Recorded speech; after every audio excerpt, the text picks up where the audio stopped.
23 raste të reja me Covid zbulojnë nga testet e kryera të premte në disa rrethet vendit. Mes të infektuarve janë edhe 2 mjek në Tiranë. Harta e infeksioneve zgjerohet edhe me Librazhdin dhe Durrësin.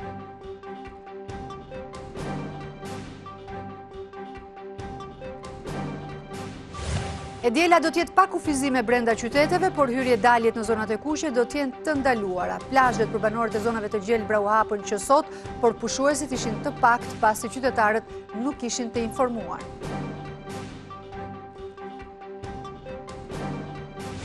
Banka Botërore paralajmëron se pandemia do të rritë ndjeshëm nivelin e varfërisë në vendet e Ballkanit Perëndimor. Në një studim të saj thuhet se në Shqipëri varfëria mund të arrijë të njëjtin nivel me atë të vitit 2005.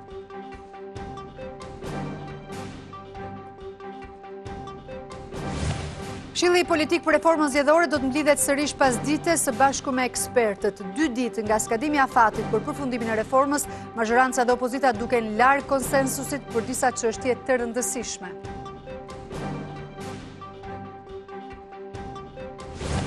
Të paktën 30 qytete në Shtetet e Bashkuara të Amerikës janë përfshirë në protesta pas vdekjes së një 30-vjeçari me ngjyrë gjatë arrestimit nga policia. Në njërin prej tyre, një i ri humbi jetën gjatë përleshjeve.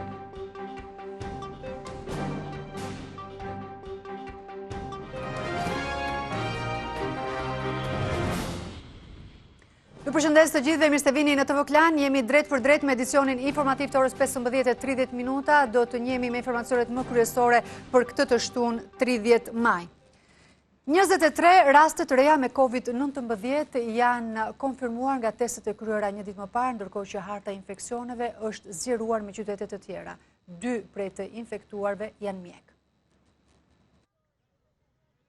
Prej afro një jave, Tirana vijon të mbetet vatra kryesore e virusit Covid-19. Nga 23 persona pozitiv, 19 janë kontakte të pacientëve dhe infermierës së qendrës spitalore universitare Nën Tereza, ndërsa 4 rastet e tjera janë vatra të reja infeksioni, duke përfshirë Durrësin dhe Librazhdin. Gjatë 24 orëve të fundit janë testuar 229 qytetarë si të dyshuar me Covid-19 dhe janë konfirmuar 23 raste pozitive. 16 raste në Tiranë, 2 raste në Matë, 2 në Lushnjë, 1 rast në Durrës, 1 në Krujë dhe 1 rast në Librazh. Mes të infektuarve janë edhe 2 personel shëndetësor. Janë testuar 21 personel shëndetësor dhe kanë rezultuar pozitiv 2 prej tyre.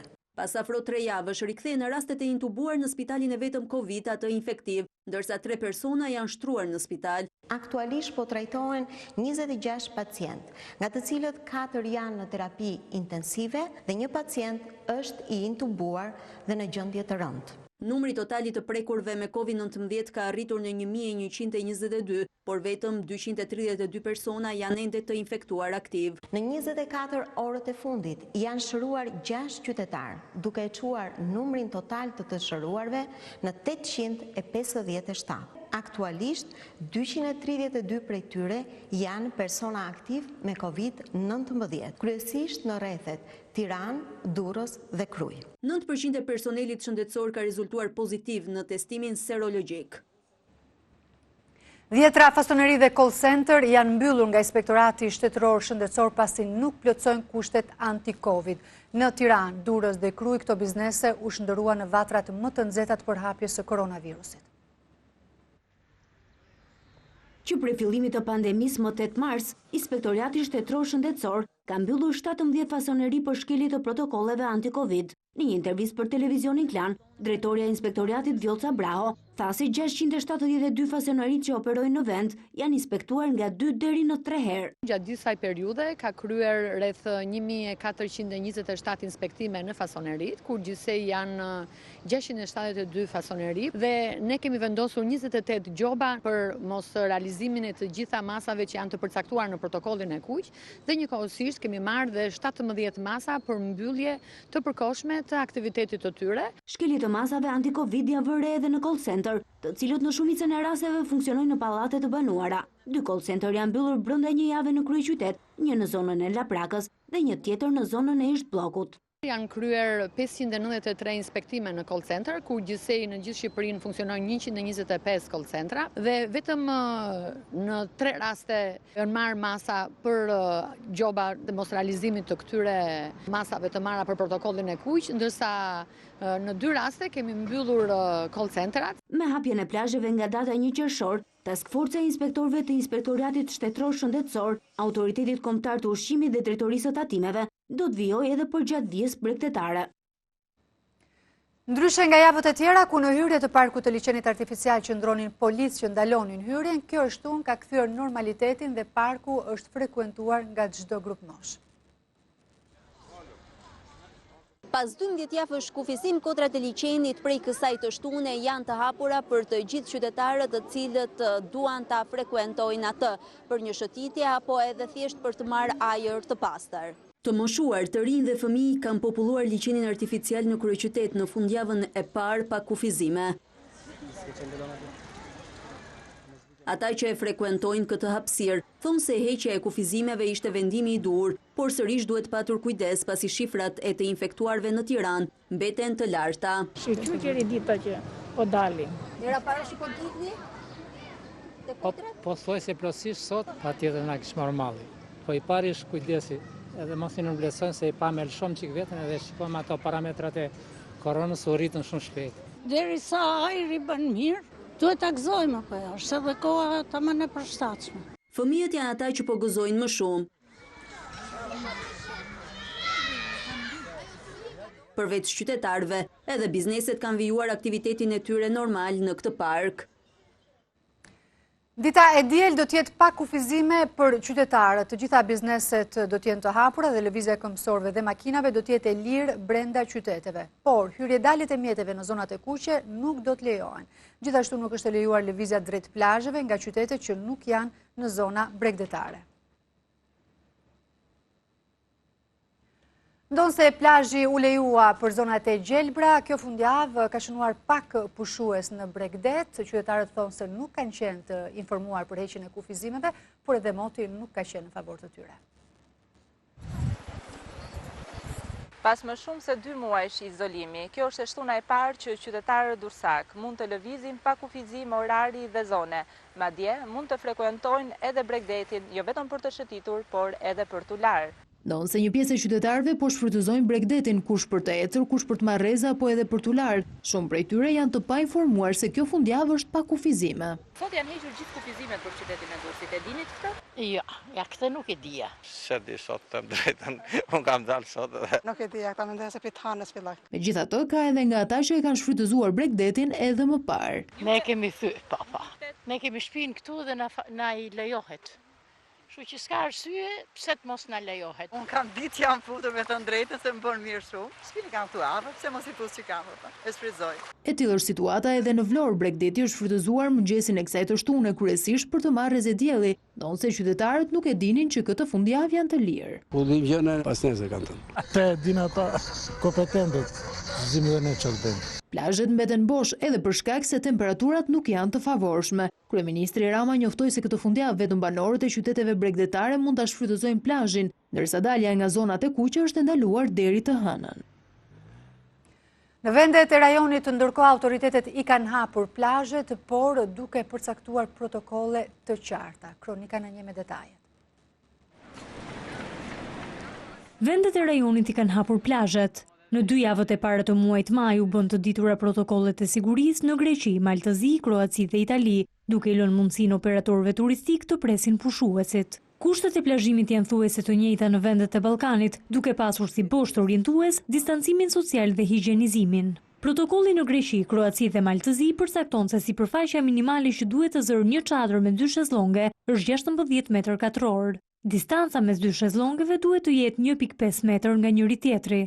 Edhe largësia mes personave në det duhet të jetë 1.5 metër. Në Greqi lejohet të qëndrojnë maksimumi 40 veta për 1000 metër katror, ndërsa në Kroaci lejohen vetëm 15 persona në 100 metër katror. Greqia ka përcaktuar edhe sanksionet për subjekte që nuk zbatojnë masat, të cilat arrin deri në 20.000 euro. Edhe Italia, që u konsiderua një vatër e Covid-19, ka hapur plazhet prej 18 majit. Protokolli i tyre parashikon të bëhen matje temperature në hyrje të zonës së plazhit. Sipërfaqja minimale që duhet të zërë një çadër me 2 shezlonge është 10 metër katror, ndërsa distanca duhet të jetë 2 metër nga njëri tjetri.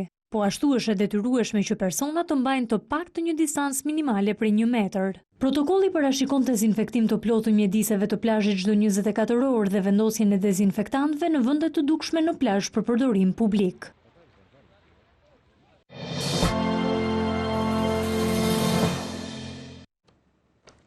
Pandemia e COVID-19 do të rritë ndjeshëm nivelin e varfërisë në vendet e Ballkanit Perëndimor. Një studim i Bankës Botërore thotë se në Shqipëri varfëria mund të arrijë të njëjtin nivel me atë të vitit 2005.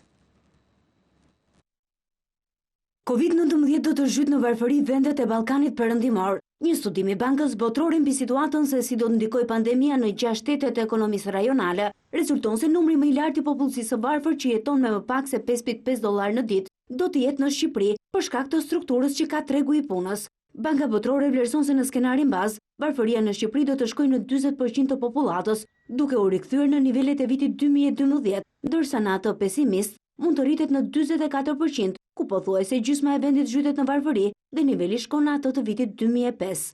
Vlerësohet se shkalla e varfërisë në Shqipëri mund të rritet me 4 deri në 8 pikë përqindje, duke shkuar në rreth 40% në skenarin e parë dhe 44% në skenarin e dytë. Për Bankën Botërore, rreth gjysma e tregut të punës në vendet e Ballkanit përbëhet nga të vetpunësuarit dhe sektorët e prekur nga kriza e pandemisë. Turizmi, shërbime, transporti dhe punësimi informal, ta të fundit kërcënojnë nivelin e varfërisë, për shkak se nuk përfitojnë nga asistenca sociale, thot banka, ndërsa për herë të parë vëren shtimin e varfërisë në qytete. Rreth 14 deri në 33% të punësuarve në sektorët shumë të prekur nga kriza e COVID-19 në ekonomitë e Ballkanit Perëndimor janë të vetpunësuar, e për këtë arsye ata janë edhe më të cënueshmit. Kjo përqindje është veçanërisht e lartë në Shqipëri dhe Kosovë. 6 vendeve të Ballkanit Perëndimor do t'i shtohen minimalisht 400.000 të varfër, thot studimi rajonal i Bankës Botërore. Kriza e COVID-19 mund të shkaktojë rënien e të paktën 400.000 njerëzve në varfëri, shifër e cila mund të arrijë deri në 950.000 në rast të zgjatjes në kohë të krizës. Të ardhurat e familjeve do të bien nga 6 në 12% për çdo shtet të Ballkanit, të cilët do të preken dhe nga tkurrja e remitancave, ndërsa të gjitha vendet do të kenë pakësim të shtresës së mesme. Kredia për ekonominë është rritur në muajin prill pas një rënje të ndjeshme që pësoi gjatë marsit të këtij viti. Bankat kanë dhënë hua për bizneset, por kanë reflektuar ulje të interesave për të gjitha kategoritë.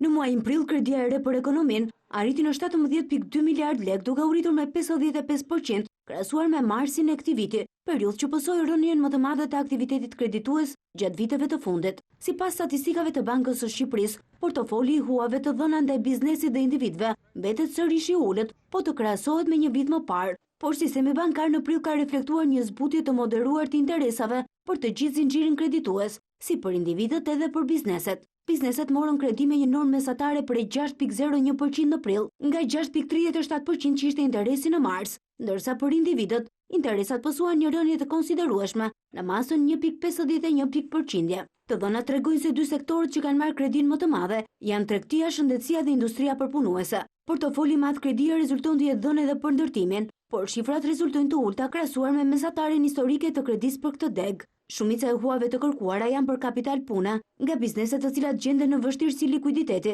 dhe 5 miliard lek janë ndërhequr në formën e overdraftit. Kredia ka ngecur për individët, duke rezultuar me tkurrje krahasuar me marsin, ndërsa është ulur pesha e financimit të huas për blerje banesash. Në muajin prill nuk është dhënë asnjë kredi për hapjen e bizneseve të reja, ndërsa është ulur huaja për aktivitetin e të vetpunësuarve.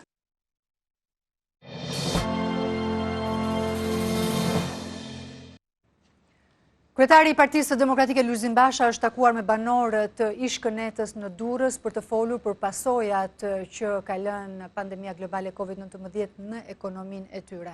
Basha ka akuzuar qeverinë për politika rënuese ndaj qytetarëve. Edhe pse Durrësi ashtu si dhe Tirana gjatë kësaj fundjave kanë vijuar të klasifikohen si zonat kuqe me rrezik, sa i takon përhapjes së koronavirusit, kjo se ka penguar Lulzim Bashën të zhvillojë një takim në zonën e Kënetës. Megjithatë, Basha është treguar i kujdesshëm të jap mesazhin e tij për distancim social. Dhe nuk e di se kur do të kemi vaksinën për koronavirusin, ndaj duhet ju shpreh mirënjohjen për distancimin sa më të madh social këtu sipas masave. Kreu i Demokratëve ju tha qytetarëve se më i rrezikshëm se COVID-19 për ata dhe ekonominë e Shqipërisë është kryeministri Rama dhe politikat e tij rrënuese. Vetmja kur për ramavirusit është bashkimi shqiptarëve, janë zgjedhjet e lira të ndeshme, është fitoria e shqiptarëve të bashkuar. Basha akuzon qeverinë se nuk i ka qytetarët në fokusin e saj. Edi Rama i praktisi njerëzit, i trajtoj si bakti parat e buxhetit që janë parat e taksave shqiptarëve. Edi Rama i konsideron parat e veta. Edhe dje e zgjidhi qesen me 727.000 euro duhet paguajnë që ta çojnë tek landfilli afere pastër korruptive dhe kriminale.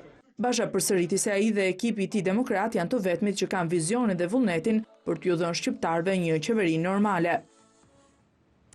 Për këtë takim të krye demokrati Lulzim Basha me banorë të ish-kënetës në Durrës ka reaguar kryeministri. Ai ka postuar një foto të takimit të shoqëruar me shkrimin të rreziko shëndetin dhe jetën e njerëzve për të luajtur një pllak gramafoni. Ndërsa ministre e shëndetësisë i cilëson si shfaqje ekstreme pa përgjegjshmërie këtë grumbullim. Ajo i bëri thirrje Bashës që të mos u faturojë njerëzve koston e papërballueshme të luftës së tij të dëshpëruar për pushtet. Këshilli politik për reformën zgjedhore do të mblidhet sërish sot pasdite bashkë me ekspertët. Në mbledhjen që do të nisë në orën 5 do të diskutohen çështje që ende presin të gjejnë dakordësinë e palëve. Opozita jashtë parlamentit ka vendosur si kusht të panegociueshëm përdorimin e teknologjisë në zgjedhje, ndërsa një ditë më parë propozua një nga ankesat që t'i shqyrtojë gjykata kushtetuese dhe jo kolegji zgjedhor. Pa dakordësi është edhe çështja e depolitizimit të administratës, një nga rekomandimet kyçe të OSBE Odirit, ndërsa opozita parlamentare këmbgul që të diskutohet edhe ndryshimi i sistemit elektoral. tvklan.al, webi më i klikuar ndër të gjithë televizionet mbar shqiptare. Lajmi i fundit, gjithçka ndodh në vend, rajon dhe botë. I gjeni në kohë reale në tvklan.al. Informohu në lëvizje vetëm me një klikim në celularin tuaj, edhe në aplikacionin tvklan.al. Video dhe lajme për çdo emision dhe të rejat apo sinopse të serialeve tona vetëm në tvklan.al. Besueshmëri, shpejtësi, cilësi dhe interaktivitet. Klan, televizioni mbar shqiptar më i ndjekur. Hapja e çerdheve nga 1 qershori do të shoqërohet me kujdesin e veçantë të edukatorëve. Kryetari i Bashkisë së Tiranës, Erion Velia, ka qenë në kopshtin e numër 34 pikërisht për procedurën e veçantë që do të ndiqet për garantimin e shëndetit të fëmijëve. Kryebashkiaku i Tiranës Erion Velia ka parë nga afër masat e marra në çerdhe numër 34 që do të hapet për fëmijët në datën 1 qershor. Velia i kërkoi nga prindërit dhe edukatorët të ndjekin një procedurë të veçantë për të garantuar shëndetin e të vegjëlve. Nëse është me një temperaturë mbi atë që është normale, do të rikthehet në shtëpi për të siguruar që fëmijët e tjerë nuk infektohen ose mund të kenë probleme të kësaj natyre. Të respektojmë këto pikat e verdha kur hyjnë nëpër kopshte dhe nëpër çerdhe, të mos vim të gjithë si familje, mjafton vetëm një nga prindrit. Idealisht jo një nga gjyshri, duke qenë se janë vulnerabël. Kreu i bashkisë u bëri thirrje prindërve që nëse janë një ndër rastet që po gjurmohen apo në proces testimi, të vënë në dieni personelin e çerdheve dhe të kopshteve. Nëse kanë qenë në afërsi me dikë që e ka kaluar sëmundjen ose është momentalisht i smur, do duhet plotësojnë një deklaratë, është një deklaratë për cilën mbajnë përgjegjësi ligjore nëse gënjejnë. Velia inspektoi ambientet e brendshme dhe të jashtme, duke siguruar prindërit se është kryer desinfektimi i plot i të gjitha çerdheve dhe kopshteve dhe gjithçka po bëhet gati për ditën e hënë. Partia Demokratike ka reaguar për ndërtimin e një objekti pranë sheshit Skënderbej. Enkeli Dalibea dhe Ina Zhupa thanë se kompania që ka marrë lejen nuk ka financat mjaftueshme për të ndërtuar objektin, punimet e të cilit sipas tyre kushtojnë 20 milion euro. Sipas Partisë Demokratike, pas ndërtimit qëndron biznesmeni Edmond Bego. Përfaqësuesit e saj bëjnë thirrje prokurorisë të nisë hetimet për pastrim parash. Një ditë pas sekuestrimit të një sasie prej 195 kg kanabis në doganën e Kapshticës, policia ka zbardhur dinamikën e ngjarjes. Pas ndalimit të menjëhershëm të 54 vjeçarit nga Tirana, drejtuesi i kamionit, në pranga kanë rënë edhe 3 persona të tjerë, një prej tyre në Tiranë dhe 2 të tjerë në Korçë. Lënda narkotike sekuestruar u gjet në tavanin e një kamioni i cili transportonte frigorifer dhe kishte si destinacion Greqinë.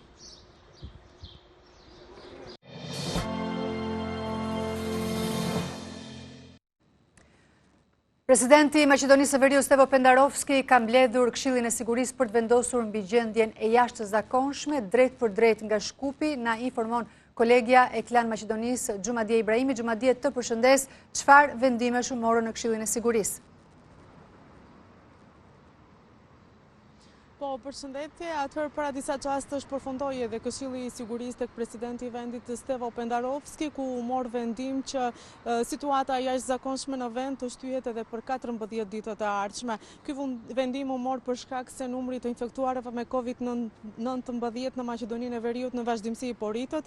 Gjatë 24 orëve të fundit kemi pasur 35 raste të reja me COVID-19, ku numri i përgjithshëm ka shkuar në 2164 persona dhe 5 raste të vdekjeve. Ndërkaq në vazhdimsi institucionet kompetenti janë duke apeluar tek qytetarët që t'i respektojnë rekomandimet për shkak se qytetarët nuk janë duke respektuar aq sa duhet distancën sociale dhe mbajtjen e maskave dhe dorezave. Njëkohësisht ata kanë bërë thirrje që në qoftë se të njëjtat nuk respektohen, do të duhet që sërish të vendosen masat restriktive. Mirpo në këtë takim kryeparlamentari Talat Xhaferi ju bëri thirrje të gjithë partive politike në vend që të mblidhen dhe të vendosin për datën e zgjedhjeve të parakoshme parlamentare, për shkak se siç theksoi Xhaferi, tani më vendi nuk mund të funksionojë kështu vetëm me gjendje të jashtëzakonshme, mirë po i duan institucione të cilët duhet të marrin vendime konkrete. Xhumadie, të falenderoj për gjitha informacionet që solle, ndërkohë ndalemi në Shtetet e Bashkuara të Amerikës pasi shumë shtete federale atje janë përfshirë nga protestat të dhunshme dhe kaosi kundër viktimave të shkaktuara nga dhuna policore. Në njërin prej tyre, një 19 vjeçar ka humbur jetën. Një 19 vjeçar ka mbetur i vrarë në Detroit si pasojë të shtënave drejt turmës që po protestonte për vrasjen e afroamerikanit George Floyd në Minneapolis nga një agent i bardhë, i cili mbajti gjurin në fyt për 9 minuta rresht. Drejtësisht thirrjet e qindra njerëzve të mbledhur mbrëm në shtëpinë e bardhë kundër brutalitetit policisë ndaj komunitetit me ngjyrë. Shumë vende janë përfshirë nga dhuna dhe kaosi. Garda dhe ushtria janë në rrugë. Atalanta vendosi gjendjen e jashtëzakonshme. Në Georgia, Minnesota dhe vende të tjera, protestuesit u kanë vënë zjarrin disa makinave. Përleshje me policinë, zjarrvënie, shkatërimet makinave të policisë pati edhe në New York. Disa oficer policie u plagosën dhe shumë protestues u arrestuan.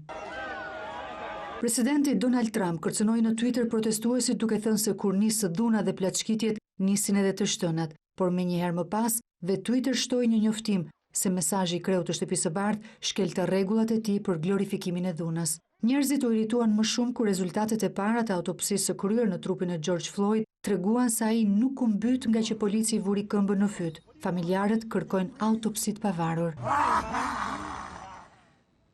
Një raket e projektuar për të dërguar njerëz në hënë ka shpërthyer gjatë provave në jug të Teksasit në Shtetet e Bashkuara të Amerikës. Kompania në bashkëpunim me NASA prekohësh po punon për të mundësuar udhëtimin e njerëzve në hapësirë.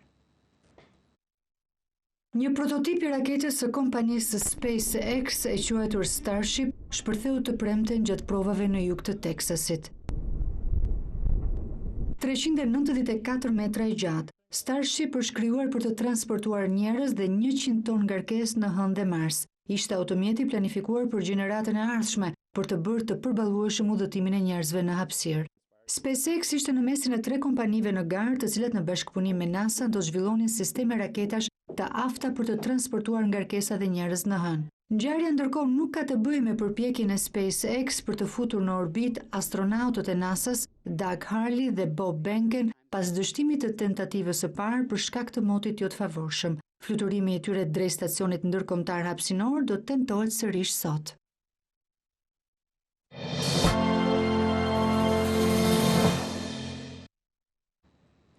Clint Eastwood nesër mbush 90 vjeç. Ju ftoj të ndiqni një material të shkurtër mbi karrierën dhe kontributin e tij të paçmuar në industrinë hollywoodiane të filmit.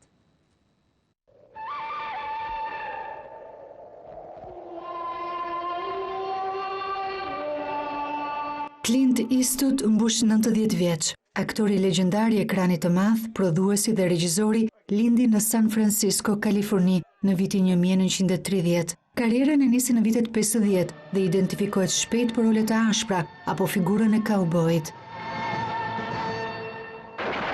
Maja t'i arri në vitet 60 me filma si Njeriu pa emër, Për një grush dollar më shumë, apo E mira, E keqja dhe e shëmtuara. Në karrierën e vonë vlen të theksohen $1 Million Baby apo Gran Torino, në të cilët është protagonist, regjisor dhe producent. Get off my lawn. Eastwood ka fituar 149 çmime dhe është nominuar për 173 të tjerë në karrierën e tij të gjatë. Ka fituar Oscar si regjisor për Unforgiven dhe $1 Million Baby. Roli i fundit i aktorit në ekranin e madh ishte në vitin 2018 me The Mule. Dhe këtu kemi mbërritur në fund të këtij edicioni informativ. Faleminderit që na ndoqët.